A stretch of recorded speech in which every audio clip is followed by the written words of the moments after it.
پیارے بچوں، حسن اس وقت بہت چھوٹا تھا جب اس کی والدہ اسے اکیلا چھوڑ کر اس دنیا سے چلی گئی تھیں۔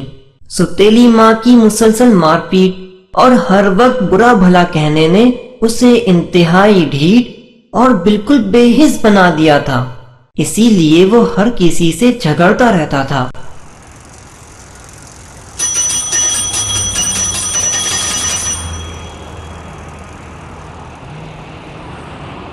ابے ہو، کدھر منہ اٹھائے چلا جا رہا ہے؟ وہ میں اپنے ماموں کے پاس جا رہا ہوں۔ اچھا زیادہ باتیں نہ بنا، اپنی سائیکل دے، ذرا میں چکر لگا کر آؤں۔ لیکن مجھے دیر ہو جائے گی اور ماموں بھی کھانے پر انتظار کر رہے ہوں گے۔ حسن نے ارشد کی ایک نہ سنی اور سائیکل لے کر فرار ہو گیا، اور 1 گھنٹے بعد آ کر سائیکل ارشد کے سامنے زمین پر پھینکتے ہوئے بولا، لے، اور خبردار جو میرے گھر تک بات پہنچائی تیری کھال کھینچ لوں گا میں۔ ارشد بیچارہ چپ چاپ سائیکل لے کر روانہ ہو گیا۔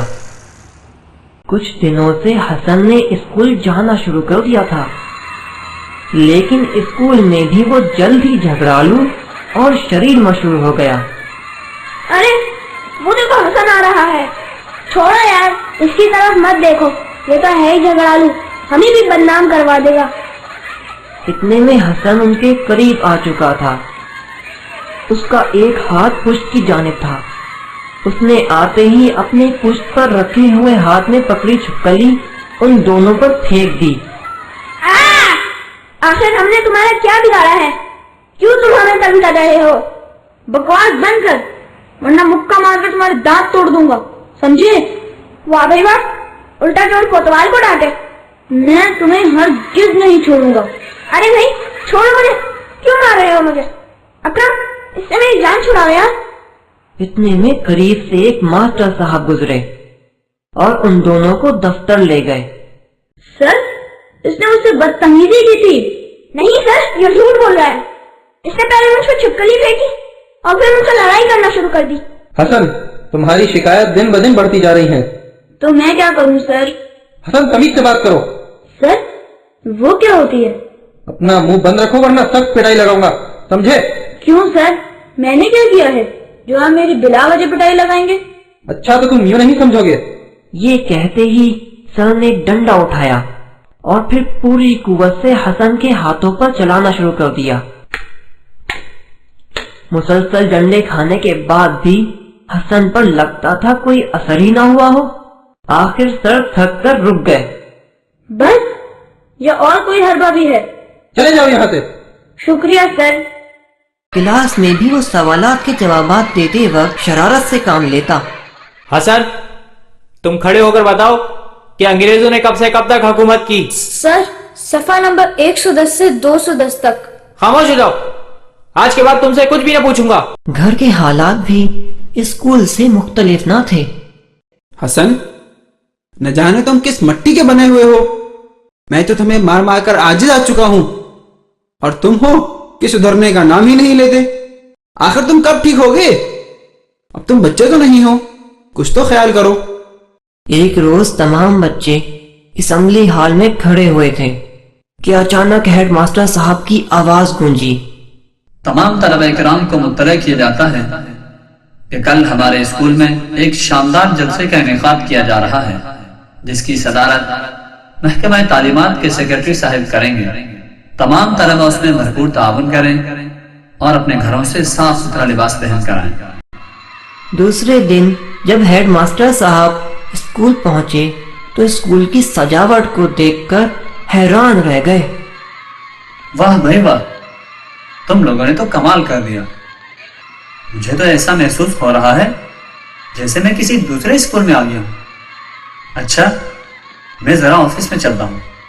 عمیر، آپ ایسا کریں، ماسٹر ندیم کو کہیں کہ وہ آفس میں آ جائیں، میں ان سے کچھ بات کرنا چاہتا ہوں۔ ٹھیک ہے سر۔ السلام علیکم سر، کیا میں اندر آ سکتا ہوں؟ وعلیکم السلام، جی اندر آئیں۔ سر، آپ کو ہیڈ ماسٹر صاحب نے آفس میں بلایا ہے۔ صحیح ہے، آپ چلیں میں آتا ہوں۔ شکریہ سر۔ سر، کیا آپ نے مجھے بلوایا تھا؟ جی ہاں، وہ دراصل مجھے حسن کی جانب سے کھٹکا لگا ہوا تھا، ایسا نہ ہو کہ وہ سارا پروگرام خراب کر دے۔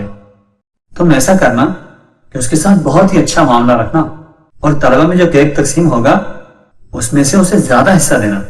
اسے یہ بھی بتانا کہ جن بچوں کو انعام ملے گا اس میں تمہارا نام بھی ہے، تاکہ وہ شرارت سے باز رہے۔ صحیح ہے سر۔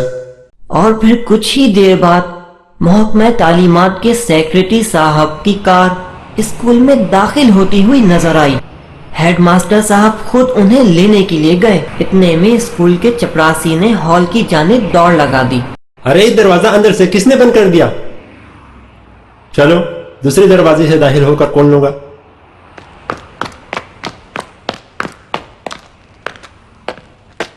اوہو، یہ دروازہ بھی بند ہے، شاید پچھلا دروازہ کھلا ہوگا۔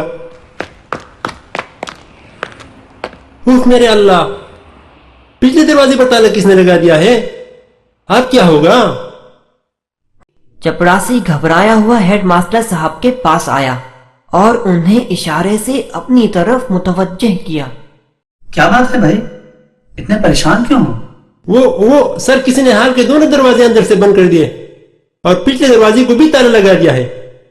اف میرے اللہ، یہ ضرور حسن کی شرارت ہے۔ خیر، تم ایسا کرو، تالا توڑ ڈالو۔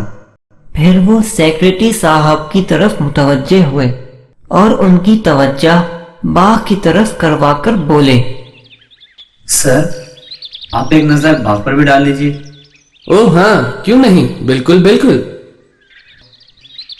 اس کے بعد ماسٹر صاحب انہیں لے کر ہال کی طرف چل دیے۔